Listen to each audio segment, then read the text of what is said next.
오늘 말씀 제목은 여호와로 말미암아라는 제목으로 하나님의 말씀을 선포하겠습니다.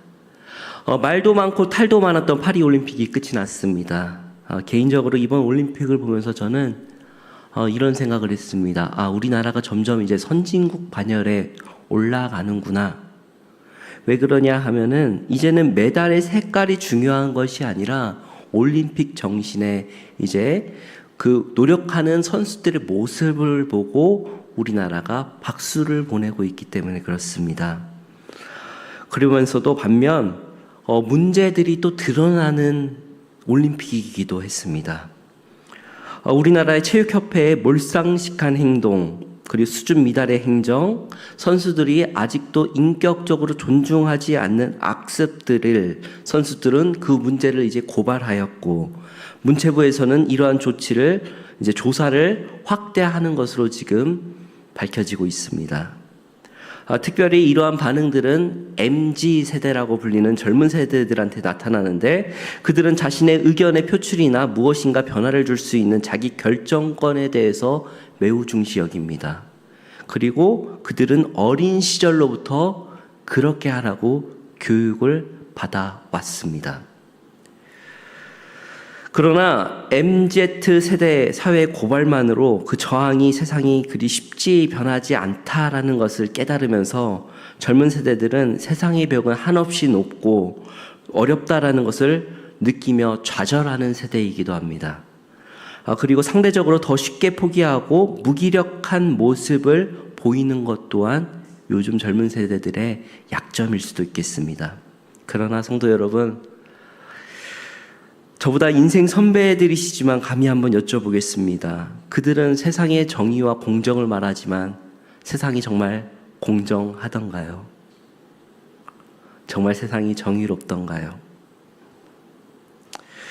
결국 이 세대들은 자기들만의 문화에 갇혀서 어른들은 어른들끼리, 젊은 세대들은 젊은 세대들끼리 대화를 하지 않습니다. 커뮤니케이션 전문가들과 또 사회학자들은 그럼에도 불구하고 이 세대 갈등을 해소하는 방법은 대화라고 합니다. 갈등을 해소하기 위한 방법은 좋은 대화를 통해서 어떻게든지 그 문제를 변화시킬 수 있고, 아무리 불편한 상황이라고 하더라도 그 문제를 해결하기 위해서는 어떻게 해야 된다? 대화를 해야 된다라는 것이죠. 오늘 본문은 세상에 이렇게 부정의하고 공정하지 않음을 한탄하며 하나님께 대화로 요청하는 이가 있습니다. 바로 오늘의 본문 하박국입니다. 하박국의 이름의 뜻은 메어 달리다, 끌어안다, 씨름하다라는 뜻입니다. 이 사람의 이름의 뜻 그대로 그는 조국의 민족의 문제를 끌어안고 고민하는 선지자입니다. 그리고 이 사람의 성분을 알 수 있는 것은 본문 3장에 나오는 시기 온롯에 맞춘 노래 형식을 알고 있는 것으로 보아 레위인, 찬양대를 담당하는 레위인이 아닐까라고 추측을 하고 있습니다. 저희가 지난번에 아수르가 어떻게 망하는가를 나훔서를 통해서 봤습니다. 하나님께서는 악인들을 반드시 멸하시고 심판하신다라는 말씀을 선포하였고, 그 악인들의 멸망은 의인들의 희망 그리고 위안이라고 했습니다. 그런데 이 하박국에 나오는 말씀은 그 이후 아수르가 바벨론에 의하여 멸망하고, 그리고 갈대아 사람들, 즉 바벨론 사람들에 의하여서 전통적인 강국 애굽마저도 격파하며 이웃 나라들을 정복해 나가면서 새로운 질서를 개편하던 때, 그러면서도 유다의 개혁주의자 요시야 왕이 전쟁에서 전사하면서 미완성인 종교개혁이 이제는 완성이 되지 않자 남유다는 점점 우상숭배와 타락한 악습으로 가득 차게 됩니다. 그래서 하박국은 하나님, 악인들의 형통이 어찌미고 정말 살아 계시고 역사하시는가라고 묻게 됩니다. 그리고 이런 상황 속에서 고뇌하며 하나님 앞에 질문을 가지고 나아가는 선지자가 바로 하박국입니다. 우리 본문 1장 2절에서 4절입니다. 함께 읽겠습니다. 여호와여, 내가 부르짖어도 주께서 듣지 아니하시니 어느 때까지리이까? 내가 강포로 말미암아 외쳐도 주께서 구원하지 아니하시나이다. 어찌하여 내게 죄악을 보게 하시며 패역을 눈으로 보게 하시나이까? 겁탈과 강포가 내 앞에 있고 변론과 분쟁이 일어났나이다. 이러므로 율법이 해이하고 정의가 전혀 시행되지 못하오니 이는 악인이 의인을 애워쌌으므로 정의가 굳게 행하여 짐이니이다. 아멘. 하나님께서는 사나운 갈대아 사람, 즉 바벨론의 느부갓네살을 일으켜 유다를 심판하시겠다고 응답해 주십니다. 그런데 하박국은 의문이 남습니다. 그 의문이 바로 5절에서 6절입니다. 함께 읽겠습니다. 여호와께서 이르시되 너희는 여러 나라를 보고 또 보고 놀라고 또 놀랄지어다. 너희가 생전에 내가 한 가지 일을 행할 것이라. 누가 너희에게 말할지라도 너희가 믿지 아니하리라. 보라, 내가 사납고 성급한 백성 곧 땅이 넓은 곳으로 다니며 자기의 소유가 아닌 거처들을 점령하는 갈대아 사람을 일으켰나니. 아멘. 하박국은 하나님의 응답을 듣고 문제가 해결된 것이 아니라 더 깊은 고뇌에 빠지게 됩니다. 하나님께서 악한 유다를 심판하시는 건 옳지만 하필 어떻게 더 악한 바벨론을 사용하셔서 이렇게 하십니까? 라고 의문이 묻습니다. 하나님, 우리가 악한 거 알겠습니다. 그런데 어떻게 저희를 심판하실 때 의로운 사람이 심판을 해야지 우리보다 더 악한 바벨론을 통하여서 역사하십니까? 그리고 그 바벨론을 어떻게 하실 것입니까? 라고 의문을 품게 됩니다. 그리고 하박국은 두 번째 질문을 하게 됩니다. 본문 1장 13절입니다. 함께 읽겠습니다. 주께서는 눈이 정결하심으로 악을 참아 보지 못하시며 패역을 참아 보지 못하시거늘 어찌하여 거짓된 자들을 방관하시며 악인이 자기보다 의로운 사람을 삼키는데도 잠잠하시나이까? 아멘. 이 본문이 참 인생에 연륜이 있으신 분들일수록 더 참 의미가 와닿을 거라 생각이 됩니다. 하나님, 어떻게 악인이 자기보다 의로운 사람을 삼키는데도 잠잠하십니까? 어떻게 그러실 수 있습니까? 우리들의 삶 가운데서는 이런 의문들이 너무나 많습니다. 그런데 하나님께서는 하박국에게 답변을 주시죠. 그 전에 하박국은 하나님의 응답을 기다리는 자세를 우리들에게 가르쳐 주는데 2장 1절에 하박국은 내가 파수하는 곳에 서서 성루에 서리라 라고 하면서 자신의 자리를 지키면서 하나님의 말씀을 기다리고 있습니다.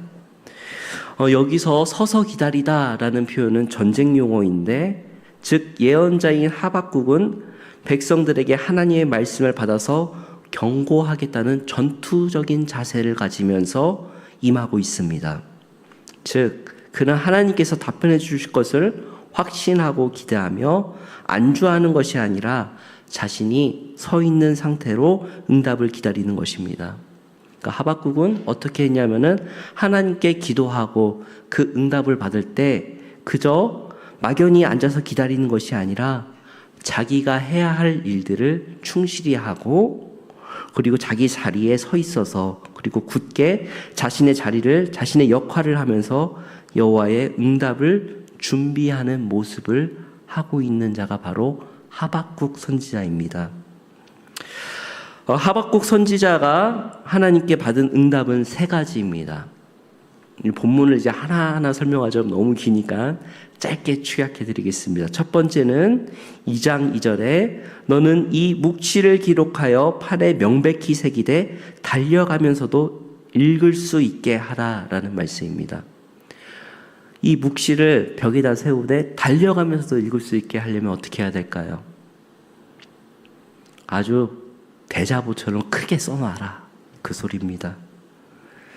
하나님에 대한 비전, 이상을 기록하고 그 판을 새겨서 달리는 사람도 읽을 수 있게 다 모든 이들이 볼 수 있게끔 너는 그것을 계시하라 라는 말씀입니다. 그리고 두 번째 명령입니다. 두 번째 응답입니다. 3절에 더딜지라도 기다리라 라고 합니다. 하나님의 때가 있다라는 것입니다. 머지않아 하나님의 도구로 쓰인 바벨론이 유다를 응징하는 것을 넘어서 세계 모든 민족을 공포와 두려움에 떨게 하고 학대한 그 죄를 물어 바벨론 또한 심판받게 될 것이다 라고 이야기를 합니다. 하나님의 정한 때가 있다라는 것이죠. 모든 것이 다 때가 있다. 전도서 3장에서도 우리에게 답을 이렇게 말해줍니다. 범사에 기한이 있고 천하만사에 때가 있다라고 말합니다. 그런데 우리는 그 때를 기다리지 못해서 하나님한테 때를 쓸 때가 많습니다. 하나님께서는 말씀하십니다. 더딜지라도 기다리라. 그리고 세 번째 2장 4절에는 이렇게 말씀하고 계십니다. 의인은 믿음으로 살아가야 한다. 최종적으로 하나님께 대한 믿음 안에 견고하게 붙어 있어라. 그래야 산다라는 것입니다. 마음이 교만한 자들은 자신의 생각대로, 자기 생각과 자기 감정, 자기 느낌대로 하나님의 말씀을 믿지 않을 때가 많습니다. 하나님의 믿음을 저버릴 때가 많습니다. 그리고 세상의 유혹에 쉽게 넘어갑니다. 그러나 하나님의 사람들은 하나님을 향한 신뢰로 살아가는 사람들입니다. 믿음이란 하나님께 대한 신뢰, 애착을 통해서 그분을 의지하고 숨쉬고 인생의 방향을 잡고 목표로 세우며 살아가는 자들입니다. 그들이 바로 하나님을 믿는 자들입니다. 그러므로 의인은 하나님을 의지하는 신실함에 달려있는 것이지 그의 윤리나 도덕 그리고 업적에 달려있는 것이 아닙니다. 그래서 이 본문을 가지고 나중에 사도 바울이 로마서에 다시금 사용하고 그리고 종교개혁 루터가 이 말씀을 쓰게 되는 본문이 바로 이 본문입니다. 로마서 1장 17절입니다. 함께 읽겠습니다. 복음에는 하나님의 의가 나타나서 믿음으로 믿음에 이르게 하나니 기록된 바 의인은 믿음으로 말미암아 살리라 함과 같으니라. 아멘. 여기 기록된 바 오직 의인은 믿음으로 말미암아 살리라 함과 같으리라. 이 본문이 바로 하박국 말씀입니다. 하나님의 응답을 받은 하박국은 그 말씀에 대해서 너무 놀랍고 떨리는 마음으로 그 말씀을 받았습니다. 그리고 하박국 선지자는 그 응답을 통해서 어떻게 했을까요?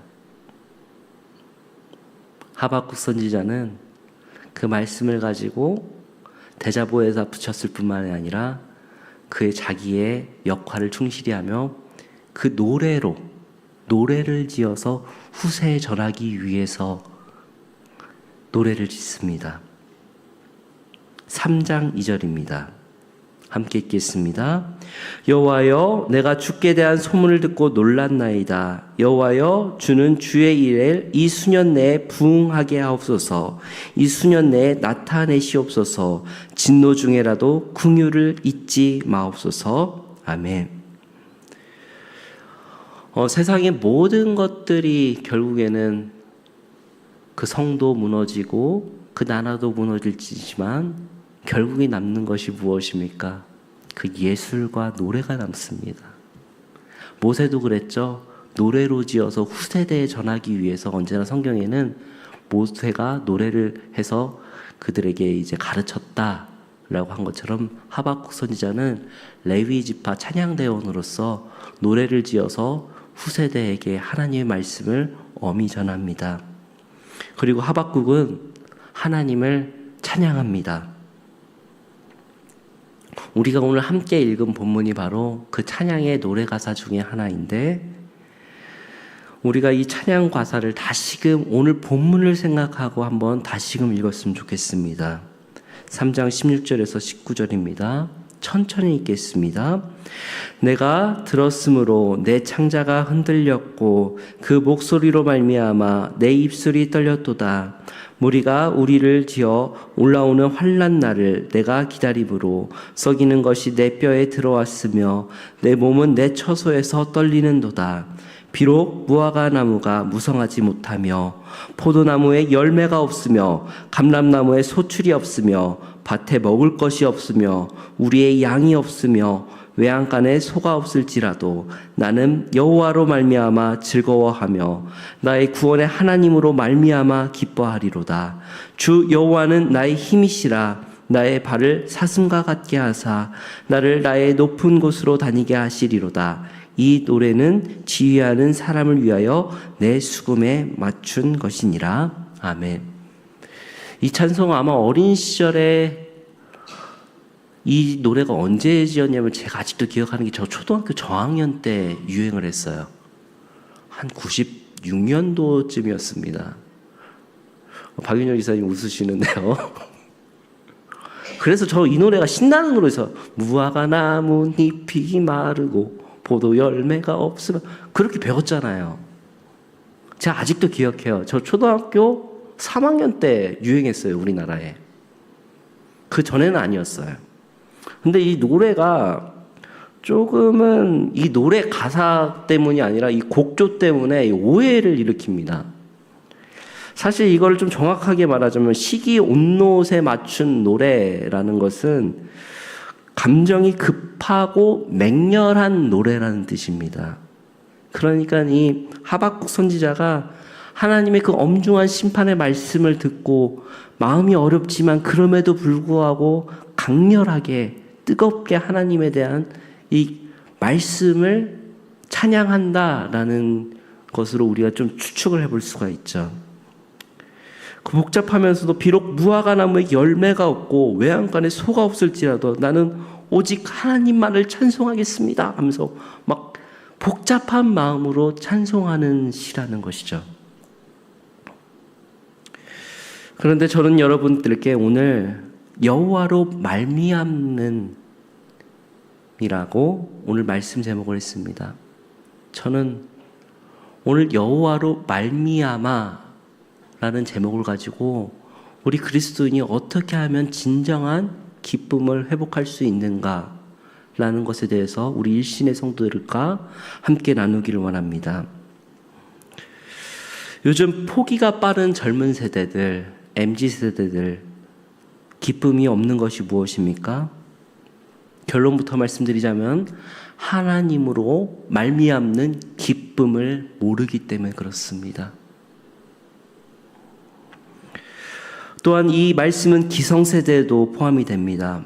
여러분들 상대적으로 세상에 누리실 만한 것들, 즐거운 것들 많이 누리시지 않으셨습니까? 그런데 그 가운데 정말 참된 기쁨이 있던가요? 지금 대한민국이 쉬쉬하고 있지만은 지금 점점 기하급수로 높아지고 있는 문제가 뭐냐면은 지금 청소년 마약 문제가 지금 심해지고 있습니다. 지금 이거 정말 문제입니다. 세상의 벽에 좌절하고 포기하고 절망하고 그리고 그냥 숨어버립니다. 방구석에서 나오질 않습니다. 답답한 마음도 있지만 그 젊은 세대들을 탓할 수만은 없습니다. 그런 사회를 우리 사회가 그들을 낙오자처럼 만들었기 때문에 그렇습니다. 나이가 어느 정도 되면은 연봉은 이 정도 돼야 된다. 집은 어느 정도 살아야 된다. 그런 기준에 못 미치는 사람들은 세상의 패배자로 낙인을 찍고 좌절시키는 이 세상을, 자신을 탓하는 사람은 내가 못났기 때문에 그렇다.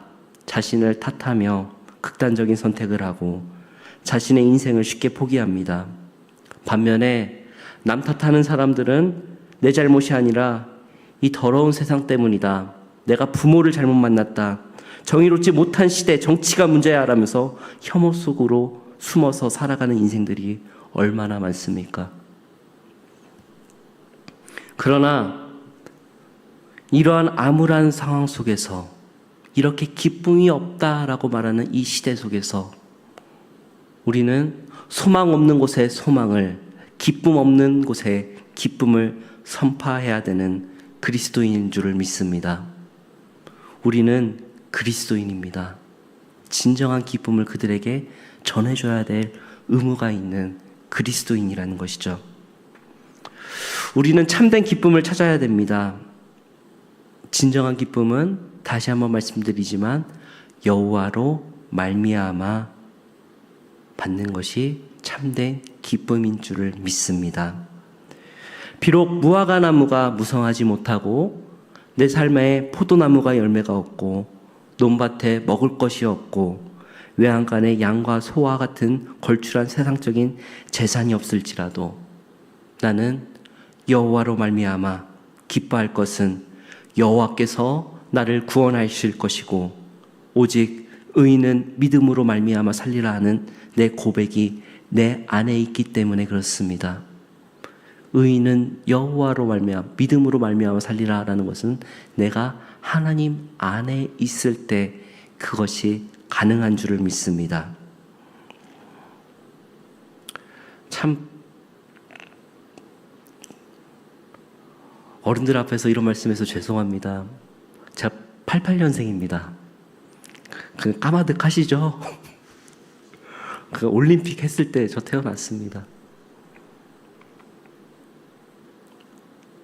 세상이 정의롭지 못하다고 하고 젊은 세대들이 세상이 썩었어 라고 하지만은 성도 여러분, 과거에 비하면 지금 세상이 얼마나 살기 좋아졌습니까? 요즘 젊은이들이 이게 근현대사 공부가 좀 부족하니까 이게 얼마나 좋아진지를 모를 때가 참 많아요. 예전에 대통령 욕하면 어떻게 됐습니까? 바로 잡혀갔습니다. 그렇게 수없이 죽어간 인생들이 얼마나 많습니까? 그래도 정의를 외치고 하나님의 말씀에 바로 섰던 그리스도인들이 그렇게 하면서 그래도 조금씩 나아지지 않았습니까? 참 그런 부분들이 개인적으로는 좀 아쉽습니다. 그거를 알아야 되는데, 그리고 지금에 있는 한정적인 순간과 이상만 높고 자신의 노력을 하지 않는, 제가 그래도 대한민국을 하나님께서 보호하신다라고 믿는 것은 그럼에도 불구하고 이 세상을 바르게 살려가려고 하고 정의와 정직과 성질로 살아가려고 하면은 아직까지는 어른들이 살아 계신다라는 것입니다. 그 어린 정직하게 살아가려고 하는 아이를 끌어주려고 하고 이 사회가 아무리 불공정하더라도 아직까지는 대한민국 교회가 살아있고 아직까지는 어른들이 살아 계신다는 것을 저는 많이 제가 체험했기 때문에 그렇습니다. 저 사고 많이 쳤어요. 그래도 참 좋은 은사님 많이 만나고 좋은 목사님 잘 이끌어주신 어른들이 계시기 때문에 제가 그래도 부족하지만 이 강단에서 이 말씀을 선포하게 됩니다. 개인적인 말을 해서 너무 죄송합니다. 그러나 성도 여러분, 우리 삶 가운데 믿음으로 하나님을 의지하고 나갈 때 성도 여러분, 나의 진정한 기쁨은 어디에서 말미암습니까? 여호와로 말미암아 내가 오직 여호와로 믿음으로 말미암을 때 나의 참된 기쁨이 있는 줄 믿습니다. 또한 진정한 기쁨은 성령님께서 부어주시는 기쁨입니다.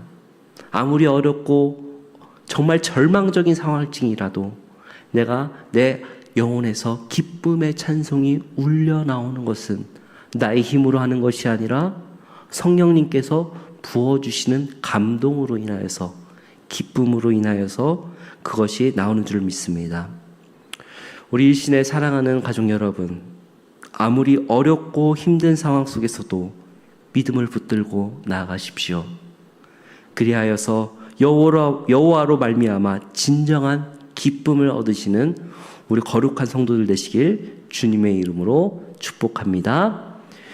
우리 말씀을 생각하면서 함께 기도하면 좋겠습니다. 오늘 말씀을 생각하면서 하나님, 비록 더딜지라도 여호와를 믿으며 기다리겠습니다 라고 하면서 나의 믿음을 기다리겠습니다 라고 우리의 기도의 응답을 받으면서 우리가 언제나 기다릴 수 있도록 나의 역할을 충실히 하며 하나님의 때를 기다리겠습니다 라고 하며, 또 두 번째로는 의인은 믿음으로 말미암아 살아가리라 라는 말씀으로 내가 더욱더 믿음이 충실할 수 있도록 도와달라고 하나님의 말씀으로 살아갈 수 있게 해달라고 기도해 주십시오. 그리고 마지막 세 번째로는 이 땅에 많은 젊은이들이 다시금 여호와로 말미암아 기쁨이 회복될 수 있는 젊은이들이 될 수 있도록, 또한 그 기쁨을 회복할 수 있는데 우리 일신교회를 사용하게 해달라고 우리 주여 세 번을 치시고 합심으로 기도하겠습니다.